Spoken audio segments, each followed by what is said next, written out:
So, ayun na nga ang nangyari sa akin. So, hindi ko naman sinisisi yung brand, hindi ko sinisiraan. At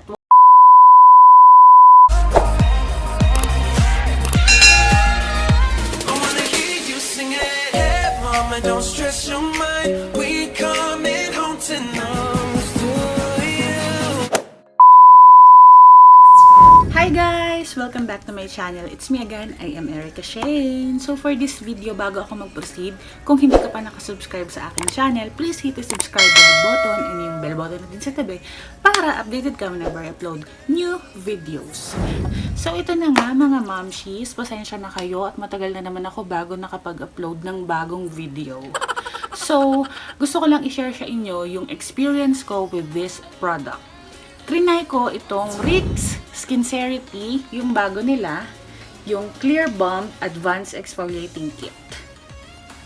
So, if you want to know more about this product, kung ano ba nangyari sa akin, please keep on watching. So, ito na nga guys, bago ko mag-proceed, disclaimer lang, binili ko tong product na to with my own money. At gusto ko lang i-share sa inyo yung mga experience at mga tips na maibibigay ko upon using this kind of product. So first, dun muna tayo sa packaging niya. Kung makikita nyo naman, very millennial yung packaging niya. Hot, pink. Medyo ma-red na ma-pink siya. Upon seeing this kind of product, makikita mo talaga na pinag-isipan at very girly yung effect niya sa atin. So, Skincerity, kung hindi niyo pa familiar yung brand na ito ay more on skincare brand at ang may kanya nito is si Miss Rica de Tiques.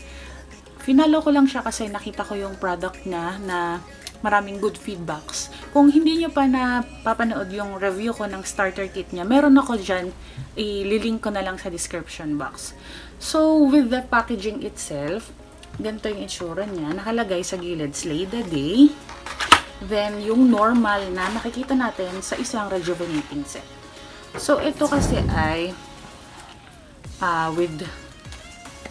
ito yung itsura ng toner nila.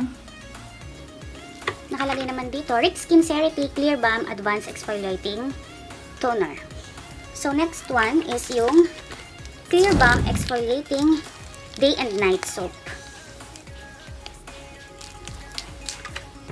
Then, yung Advanced Moisturizing Cream. And yung Advanced Exfoliating Cream.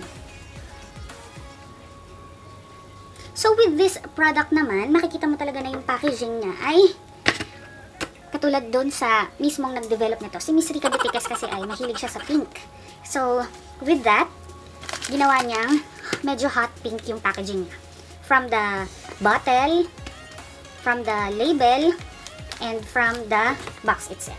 So, next naman, sa performance naman nitong Clear Balm Exfoliating Kit. To be honest talaga, hindi siya nag-work sa face ko.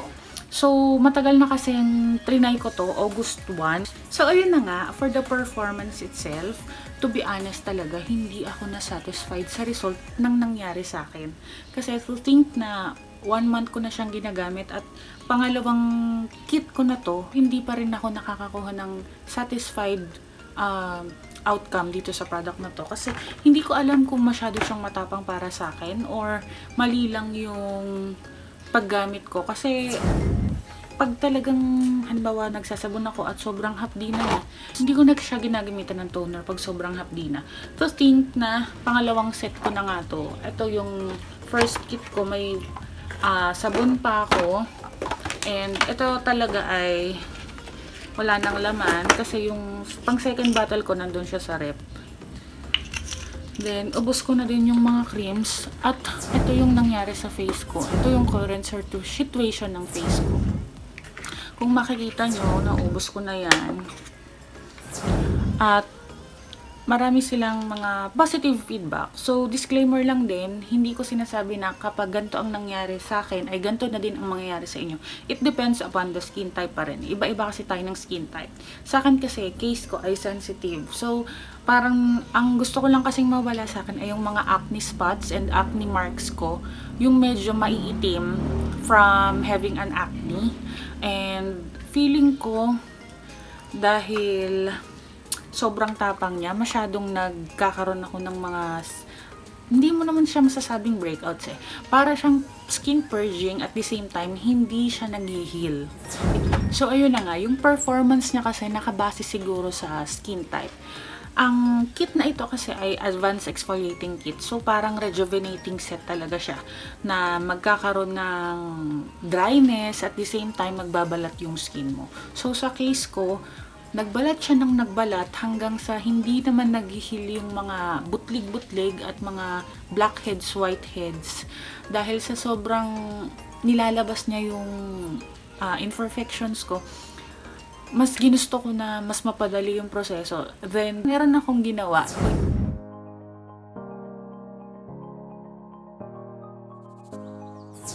So, ayun na nga, it's been a month since ginamit ko tong Skincerity na clear balm.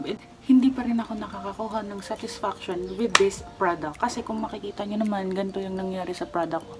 To think na nagkaroon pala ako ng mask ni ulit last 2 weeks ago. Upon using, in-expect ko na mawawala siya at hindi naman siya nawala. Nandyan pa rin yung mga butlig-butlig. At the same time, pinahinga ko muna yung face ko.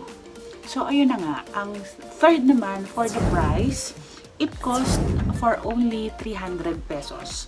So, makakakuha Kuha ka na ng 60 ml na toner, 10 grams of night cream and sunblock.